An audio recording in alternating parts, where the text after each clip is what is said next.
75 years ago this week, Europe ended its darkest chapter in history with the liberation of the Nazi concentration camp of Auschwitz-Birkenau, which saw the systemic murder of 6 million Jews and many other minorities under Hitler.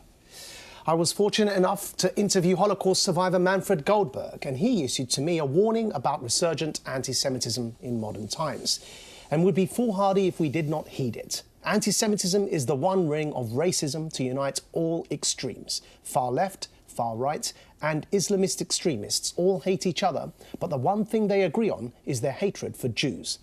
The modern manifestation of this ancient hatred, defeated as it was, knows it cannot attack out in the open and so shrouds itself in euphemisms.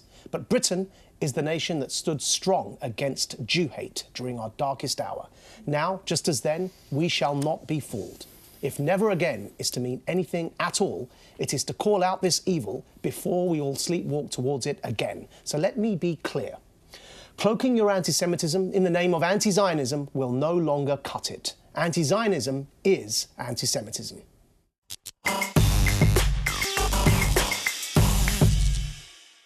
Maajid, I'm reminded that you and I have spoken, of course, at events for CST, which is the organisation. Before I move forward, one of the most fascinating aspects that came out of some of the most powerful documentaries I've seen that we witnessed was the narrative that's emerging now that any of the material that was photographed by the Nazis, should we actually be showing that now? Because that is through their lens. That is how they wanted to see Jewish people portrayed as almost like vermin being rounded into ghettos with the children coming up. And by continuing to play that, are we actually allowing that? Yeah, we're actually allowing the Nazi perspective. Now, post-liberation, where you see the bodies being treated effectively as piles of rubbish, again, in some instances, those could be people's grandparents, that they're seeing their faces contorted and twisted, and the numbers. There are so many aspects. But to your central point, I don't need to remind you, because I know you're close to it. It was just around Christmas or Hanukkah time that the parts of North London had some graffiti. Yeah. We've seen terrible attacks in the United States recently and in France. You are regrettably, Maajid, you are absolutely and wholly right. This is something that needs to be combated, and I have to point to, we touched on this briefly, the general election. You sort of touched on it in an earlier conversation.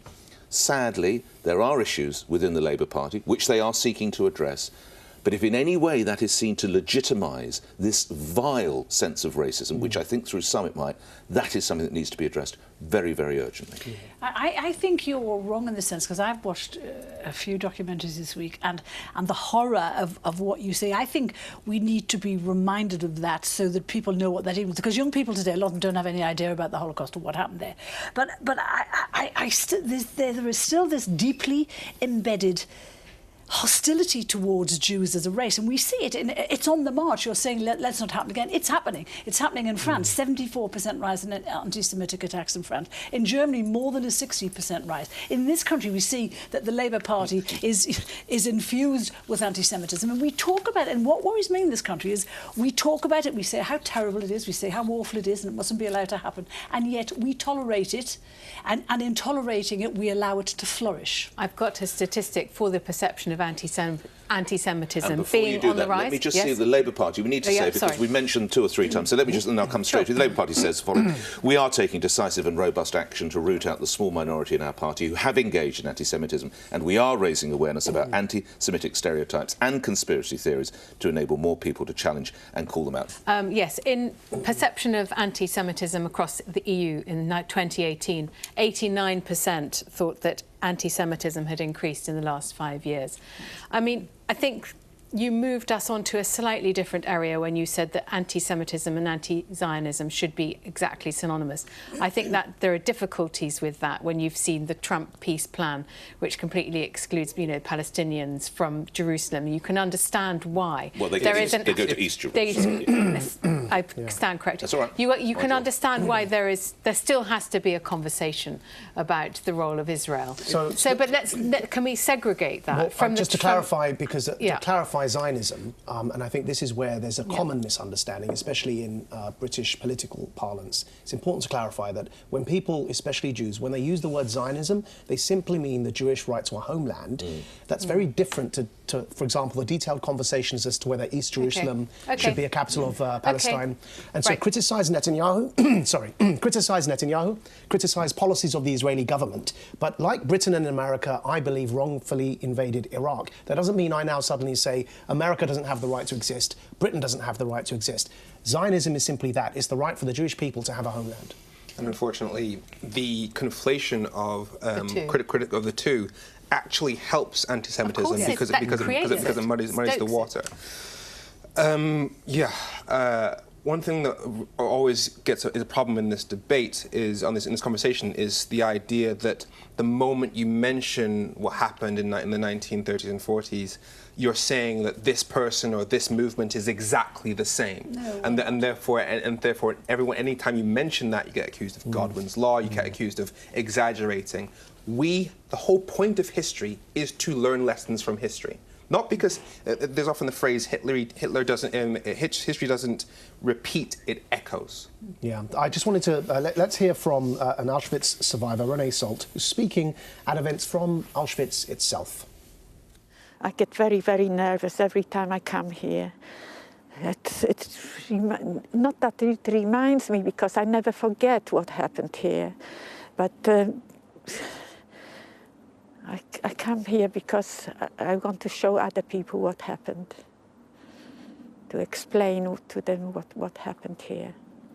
I am worried that eventually people will forget about it. I hope not, but we try to keep it going. People like the Holocaust Education Trust, they keep it going. I hope they'll keep it going for many, many years. Now, why that's relevant to Zionism and not Israeli government policies is because, of course, that's why Jews needed a homeland. They have been hounded and discriminated against in almost every single European country and across the world. And so Zionism was to provide a safe space for Jews where they wouldn't be persecuted. But don't you think what scares me is things are creeping back into society? You know, we're seeing the re-emergence of anti-Semitic tropes, Jews and money. The EU's Fundamental Rights Agency says that anti-Semitic hate speech and harassment is now becoming the new norm in countries all over Europe and in America, not just here. And it scares me that it's creeping. And, you know, we pretend that it can't happen again. But, you know, on the very day of Liberation Day, on Tuesday, of Auschwitz, and we saw all the 200 people flying in from around the world and heads of state flying in to be with them. People in East London were daubing anti-Semitic slogans on buildings, and that's in London. So it's happening. It's too late. It is creeping. And that's what happened in Nazi Germany. And we mustn't pretend. And that's why this lady said, Nick, you know, we're frightened people will forget. That's why I think the documented film is really important, so that people don't forget. What I'm saying is be aware that there is a sense that we're watching the way the Nazis wanted to portray the Jewish people, which was a subclass living in ghettos like that. So we just have to be aware of that. As long as it's coupled with what you see when they liberated Belsen, when they liberated Auschwitz, that is because it is some of the most shocking, if not the most shocking video footage you've ever seen. In my view, and this is just a personal suggestion, I think, particularly in terms of dealing with anti-Semitism in political parties, it would be very good if the heads of pretty much every major Jewish organisation formed a committee to police and monitor political parties, so that they do. I mean, it's called the Community Security Trust. The Jewish community has come up with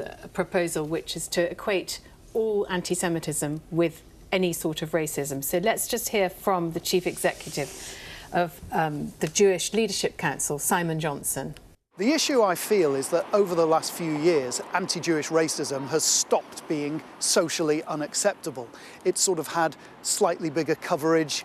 People who have been anti-Semitic have felt emboldened, perhaps because of the political climate.